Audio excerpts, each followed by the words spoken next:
તો હવે આપણે સમાચારોમાં આ તરફ આપણે આગળ વાત કરીએ સુરતની। તો હાલ આંતરરાષ્ટ્રીય જે હિસાબે પરિસ્થિતિ ચાલી રહી છે, ઈરાન, ઇઝરાયલ અને યુએસ વચ્ચે જે સમગ્ર યુદ્ધ ચાલી રહ્યું છે તેના કારણે સુરતમાં જે હિસાબે અત્યારે હાલ મંદી જેવો પણ માહોલ છે। અને સૌથી ખાસ આપણે વાત કરીએ તો જે હિસાબે જોઈ શકતા છીએ કે જે મજૂર વર્ગ છે, જે લોકો ત્યાંથી બહારથી એ લોકો ત્યાં કામ કરવા માટે આવતા હોય છે, તે લોકોને સૌથી વધારે મોટી તકલીફ પડી રહી છે। આંતરરાષ્ટ્રીય પરિસ્થિતિના કારણે વધતા ખર્ચ અને કારીગરોની અછતના કારણે સાઉથ ગુજરાતના ટેક્સટાઇલ પ્રોસેસિંગ ઉદ્યોગ પર સંકટ ઊભું થયું છે। આ પરિસ્થિતિને ધ્યાનમાં રાખીને south Gujarat textile processors association દ્વારા પ્રોસેસિંગ મિલો અઠવાડિયામાં 2 દિવસ બંધ રાખવાનો નિર્ણય લેવામાં આવ્યો છે। એસોસિએશનના પ્રમુખ જીતુ વખારિયા, પાંડેસરા ઇન્ડસ્ટ્રીયલ એસોસિએશનના પ્રમુખ કમલ તુલસ્યાન અને ઉદ્યોગકાર વિનય અગ્રવાલની ઉપસ્થિતિમાં યોજાયેલી એક મીટિંગમાં ઉદ્યોગકારો સાથે ખાસ ચર્ચા કર્યા બાદ આ નિર્ણય લેવામાં આવ્યો છે। હવે હાલ આ સમાચાર પર વધુ વિગતવાર વાત કરવા માટે અમારી સાથે જોડાઈ ગયા છે અમારા સંવાદદાતા રવિ વેંડે સુરતથી। રવિ, આપણે વાત કરીએ તો સમગ્ર જે અત્યારે હાલ પરિસ્થિતિ નજર આવી રહી છે, જે હિસાબે યુદ્ધ ચાલુ છે, યુદ્ધ ક્યાર સુધી ચાલશે તેનો કંઈક અત્યારે ચોક્કસ એક સમય નથી, પરંતુ આ યુદ્ધ પરિસ્થિતિ વચ્ચે સુરતમાં અત્યારે કયા પ્રકારની પરિસ્થિતિ જોવા મળી રહી છે? સુરત એક એવી જગ્યા છે જ્યાં લોકો, ખાસ કરીને શ્રમિક લોકો બહારથી આવતા હોય છે, બીજા રાજ્યોમાંથી આવે છે ત્યાં કામ કરવા માટે, અને ત્યારે આ પ્રકારની જ્યારે સંકટનો એક સમય આપણે કહી શકાય, સંકટના સમયમાં સુરત પર સૌથી વધારે શું અસર પડી રહી છે? સૌથી પહેલા તો આપ એ જણાવો।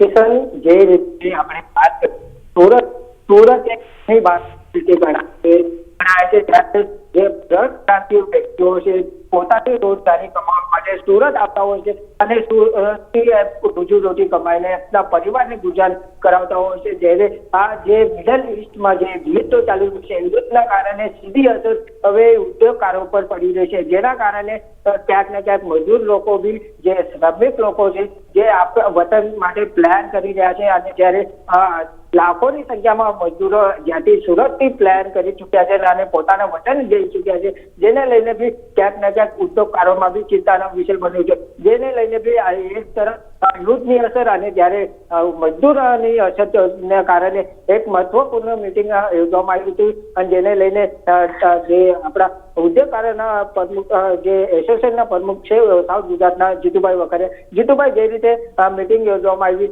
શું મિટિંગમાં નિર્ણય લેવામાં આવ્યો અને શું હાલમાં જે ગઈકાલે મિટિંગ થઈ છે તેમાં જે રીતે અત્યારે ઉદ્યોગની પરિસ્થિતિ છે, છેલ્લા 24 વર્ષથી યુદ્ધનું વાતાવરણ છે, એમાં કોઈ પણ રીતે એવું અટકવા પર છે કે આનો અંત આવી ગયો છે। એટલે આવા સંજોગોમાં જે સુરતની ટેક્સટાઇલ છે કે પ્રોસેસ હોય છે, મેક્સિમમ કલર ફાર્મર આ બધું હાલમાં જે રીતે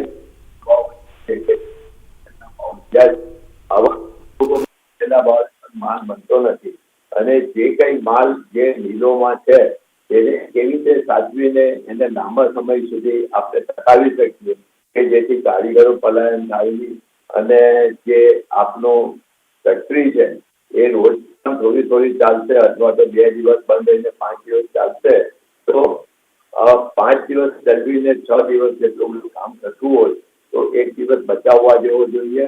ને જે 2 દિવસ અમે બંધનું જે નક્કી કર્યું છે એની પાછળનું એક જ કારણ છે કે આજે કોલસો આવે છે, કોલસો અત્યારે જે રીતે ભાવ છે અને જે રીતે અત્યારે યુદ્ધની પરિસ્થિતિ છે એમાં ઘણા વેસલોની અવેલેબિલિટી નથી, એના ભાડા વધી ગયા છે, કોલસાના ભાવ વધી ગયા છે। આવા સંજોગોમાં જે કઈ મિલોમાં કોલસો છે જેની પાસે 10, 15, 20 દિવસનો એને મેક્સિમમ ચલવીને, ખૂબ વ્યવસ્થિત રીતે ચલવીને એને કેમ લાંબો ટાઈમ ખેંચીએ એની અત્યારે દરેક મિલવાળાની છે। મિલ 1 કે 2 દિવસ બંધ હશે તેથી કામદાર નથી ચાલ્યા જવાના કોઈ, અમે કામદાર માટે ભોજનનું કે બીજું અન્ય બધી સગવડો, ગેસને માટે તકલીફ હોય તો અમે ખૂબ પેકેજ ને બધું જ એના માટે અમે બંદોબસ્ત કરીએ છીએ। એટલે આ અઠવાડિયામાં 2 દિવસ બંધ, કારણ કે માર્કેટની પણ એટલી સપોર્ટ નથી। આવા સંજોગોમાં આ જે ડિસિઝન લીધેલું છે એ શહેરના હિતમાં છે, દેશના હિતમાં છે, ને સર્વ કામદારો ને સર્વ એના હિતમાં છે.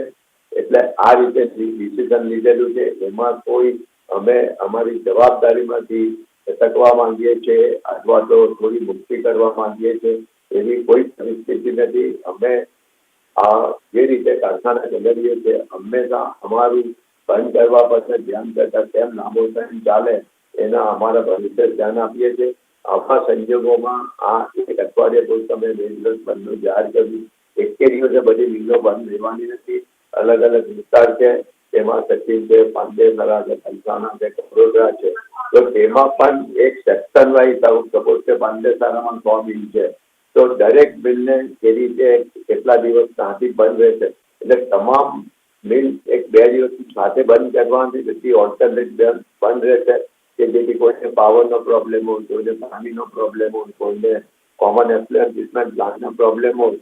તો આ રીતે અમે બધા કાલે ભેગા થઈને અમે આ નક્કી ડિસિઝન લીધેલો છે. જીતુભાઈ, એક મહત્વપૂર્ણ વાત, એ રીતે તમે નિર્ણય તો લીધો 2 દિવસ બંધ રાખવાનો શનિ રવિના, તે શનિ રવિના જયારે આવનારા દિવસોમાં જયારે યુદ્ધ લંબાશે તો કઈ રીતના એસોસિએશન દ્વારા આગળની રણનીતિ છે?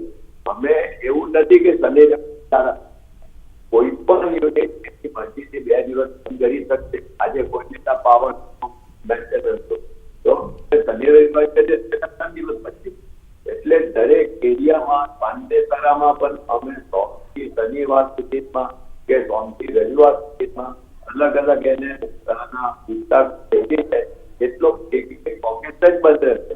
આખી તમામ ઇન્ડસ્ટ્રી બંધ રહેવાની નથી ને દરેક ઇન્ડસ્ટ્રીને પોતાની રીતે આજે કોઈને મેન્ટેનન્સ થઈ ગયું, કોઈની 2 દિવસ પહેલા જ કરશે. અત્યારે જે રીતે બધાનો ટાઈમ એમાં મેન્ટેનન્સ પર હોય તો મેન્ટેનન્સમાં હોય તો એને અમે રજામાં કહીએ. હા જીતુભાઈ, ખાસ લાસ્ટ વાત, જે રીતે હવે કારીગરો પ્લાન થઈ ગયા છે, પોતાના વતન ચાલ્યા ગયા છે, એમની બી અછત કઈ જોવા મળી છે? અછતમાં અત્યારે જે રીતે અમારી ટેક્સટાઇલ પ્રોસેસ ઇન્ડસ્ટ્રી છે એ ગઈકાલે પણ બરાબર ચાલતી હતી, આજે પણ અમે બરાબર ચલાવીએ છીએ. જ્યાં પ્રશ્ન કામદારનો છે, કામદારને જો અહીંયા ભરણ પોષણ થતું હોય, એને ખાવાનું મળતું હોય તો કામદાર અહીંયા આ છોડીને વતન જવાના નથી. વતનમાં પણ કઈ સાંજ પરિસ્થિતિ નથી. એવું નથી કે એક ડર લાગી રહી છે કામદારોને કે આવનારા દિવસોમાં શું થઈ શકે. એ કામદારોને એક ડર, કામદારને ડર લાગે છે. વર્તમાન જે ડર છે કે ભાઈ ગેસ મળતો નથી તો રાંધીને કેવી રીતે ખાવું, અમે એનો ઇલાજ કરીએ. એટલે જે કામદારને જે ડર હશે ને, ડરનો અમે એ લોકો યોગ્ય નિકાલ કરીને આપવા તૈયાર છે. જે રીતે જીતુભાઈ જણાવ્યું, જે કામદારોને ડર છે એનો પૂરતી સહાય આપવામાં આવી રહી છે, જેને લઈને કામદારો જે ના ઘટાડે જે રીતે એ લોકોએ ભોજનાલય ચાલુ કરવામાં આવ્યું છે.